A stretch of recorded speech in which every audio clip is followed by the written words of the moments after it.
নোবেলজয়ী Chilean কবি Pablo নেরুদার লেখা এবং শক্তি চট্টোপাধ্যায়ের অনুবাদ করা তার সঙ্গে এই কবিতাটি একাধারে প্রেম এবং জীবন সংগ্রামের এক অসামান্য কবিতা। এর মূল স্প্যানিশ নাম হলো কন এলা। এই কবিতাটি এক্সট্রাভ্যাগেরিয়া কাব্যগ্রন্থ থেকে নেওয়া হয়েছে।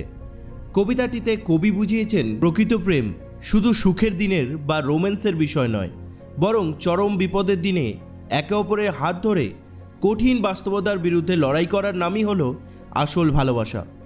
আজ এই কবিতাটিতে আমরা লাইন বাই লাইন বাংলা মানে এবং গভীর অর্থ, সহজ অর্থ বুঝে নেব। তবে চলো শুরু করি। সময়টা খুব সুবিধের না, আমার জন্য অপেক্ষা করো, দুজনে মিলে খুব সমঝে একে পার হতে হবে। তুমি তোমার ওই ছোট্ট দুটি হাত আমার হাতে রাখো, কষ্টে সৃষ্টেও উঠে দাঁড়াবো, ব্যাপারটা বুঝবো, আহ্লাদ করব। কবি শুরুতেই এক কঠিন বা যুদ্ধ বিপর্যস্ত সময়ের ইঙ্গিত দিচ্ছেন এবং বলছেন যে বর্তমান সময়টা একেবারেই ভালো নয়। এই সময়ে স্পেনের সঙ্গে তার পার্শ্ববর্তী দেশ মরক্কোর যুদ্ধ বেঁধেছিল, আর এই খারাপ সময়ে কবি তার সঙ্গিনীকে তার জন্য অপেক্ষা করতে বলেছেন। এই বিপদ একা পার হওয়া সম্ভব নয়, দুজনকে একে অপরের সাথে সমঝোতা করে খুব সাবধানে পথ চলতে হবে। সঙ্গিনীর কোমল দুটি হাত যখন কবির হাতে পাবেন, তখন কবি সেই ভালোবাসার জোর নিয়ে এই কষ্টকর পরিস্থিতিতেও মাথা উঁচু করে দাঁড়ানোর শক্তি পাবেন।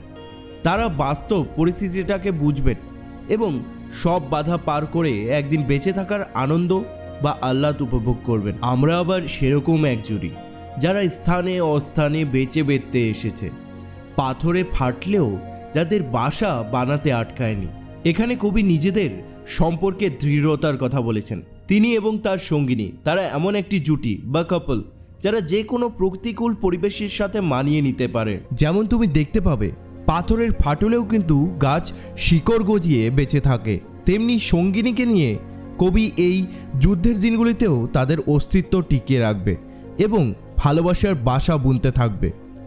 সময়টা মোটেই সুবিধের না।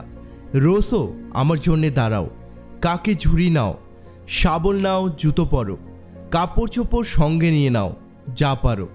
কবিতায় কবি আবারও খারাপ সময়ের কথা মনে করিয়ে দিয়ে সঙ্গিনীকে রোসো অর্থাৎ অপেক্ষা করতে বলেছেন। রোসো কথাটির অর্থ হলো অপেক্ষা করা। কবিতার সঙ্গিনীকে কাঙ্ক্ষে ঝুড়ি, মাটি খোঁড়ার শাবল, জুতো এবং সামান্য কাপড় চোপড় নিয়ে তৈরি হতে বলেছেন। এগুলো হলো শ্রম, উপাদান ও বেঁচে থাকার প্রাথমিক চাহিদা। অর্থাৎ বোঝা যাচ্ছে যে কবি হয়তো তার সঙ্গিনীকে নিয়ে স্থানান্তর করছেন, অর্থাৎ তার বাড়ি ছেড়ে অন্য কোনো জায়গায় চলে যাচ্ছে। নতুন করে জীবন গড়ে তোলার জন্য তাদের বিলাসিতার কোনো জিনিস দরকার নেই, শুধুমাত্র এই প্রাথমিক জিনিস দিয়েই তারা তাদের হাসি মুখে পরিস্থিতি সামলে নিতে পারবেন। এখন আমাদের একে অপরকে লাগবে, শুধু কার্নেশন ফুলের জন্যে না বা মধু তালাশের জন্যও না, আমাদের দুজনের হাতগুলো লাগবে ধুয়ে মুছে আগুন বানাবার জন্য। এটি কবিতার সব থেকে তাৎপর্যপূর্ণ অংশ। কবি বলেছেন এই সংকটের সময় তাদের বেঁচে থাকতে হলে একে অপরের সঙ্গে থাকতে হবে, কিন্তু এই প্রয়োজন শুধুমাত্র কার্নেশন ফুল অর্থাৎ এক বিদেশি সুন্দর ফুলের কথা বলা হয়েছে, যা সৌন্দর্যের প্রতীক, অথবা মধু তালাশ মানে নিজের কামনা এবং বাসনা বা বিলাসবহুল সুখের প্রতীক বোঝানো হয়েছে। এগুলো আমরা যুদ্ধের সময় যদি খুঁজে বেড়াই, তাহলে আমাদের জীবন নিশ্চয়ই ধ্বংস হয়ে যাবে। তাই আমাদের এখন ভালোবাসাকে সেই কামনা বাসনা এবং সুন্দর ফুলের দিকে না তাকিয়ে সব কিছু ধুয়ে মুছে আগুন জ্বালাতে হবে। এখানে আগুন হলো বেঁচে থাকার উত্তাপ, বিপদের বিরুদ্ধে প্রতিরোধ এবং বিপ্লবের প্রতীক। তাদের দুটো করে হাত মিলিয়ে হয়ে যাবে 4টি হাত, এবং সেই হাত দিয়ে তারা আগুন জ্বালাবেন, অর্থাৎ মনের ভেতরে নতুন করে আশা নিয়ে আসবেন এবং নতুন করে আবার তাদের বাড়ি এবং জীবন গড়ে তুলবেন। এই যে সুবিধের নয় সময়টা, মাথা যতই উঁচু করুক, আমরা আমাদের 4 হাত 4 চোখে একে জুঝবই। কবি যুদ্ধের এই খারাপ সময়টিকে একটি দানবের মতো কল্পনা করেছেন, যে সে তার হাত পা উঁচু করে মাথা উঁচু করে ভয় দেখাচ্ছে, কিন্তু এই বিপদ যতই মাথা চড়া করে দাঁড়াক না কেন, তারা হার মানবেন না। তারা দুজনে দুটো করে 4টে হাত, একত্রিত পরিশ্রমের ক্ষমতা এবং সতর্ক দৃষ্টি অর্থাৎ 4টে চোখের মাধ্যমে একসাথে ঐক্যবদ্ধ হয়ে থাকবে এবং এই খারাপ সময়ের মধ্যে যুঝবেন, অর্থাৎ তারা লড়াই করবেন। এই পুরো কবিতাটা একটা সহজ উদাহরণের মাধ্যমে তোমাদের বুঝিয়ে দিই। ধরে নাও তোমার সব থেকে কাছের লোক, তোমরা বিপদে পড়েছো।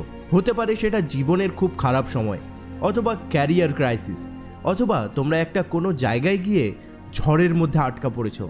সেই চরম বিপদের মধ্যে তোমরা যদি শুধু বসে থেকে রোম্যান্টিক গল্প করো বা সুন্দর দৃশ্য দেখার চেষ্টা করো, তাহলে কিন্তু তোমরা সেই বিপদ থেকে বাঁচতে পারবে না। সেই পরিস্থিতি থেকে বাঁচতে হলে তোমাদের দুজনকে একসঙ্গে হাত মিলিয়ে চলতে হবে, প্র্যাকটিক্যালি লড়াই করতে হবে, হয়তো বাঁচার জন্য কাঠ জোগাড় করতে হবে, পাথর ঘষে আগুন জ্বালাতে হবে, এবং এভাবে লড়াই করে তোমরা দুটি চারটি হাত মিলিয়ে নিশ্চয়ই সেই বিপদের সময়টিকে পার করে আসতে পারবে।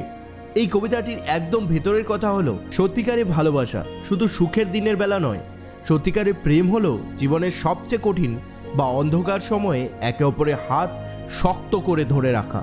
আমি আশা করছি এই কবিতাটি অ্যানিমেশনের মাধ্যমে দেখতে তোমাদের খুবই ভালো লাগলো। আমার এই চ্যানেলে তোমার পড়ার বিষয়ের সব ভিডিওগুলি অ্যানিমেশনের মাধ্যমে তুমি পেয়ে যাবে। সাবস্ক্রাইব করে নিও এবং কমেন্ট করে দিও কেমন লেগেছে। See you soon guys.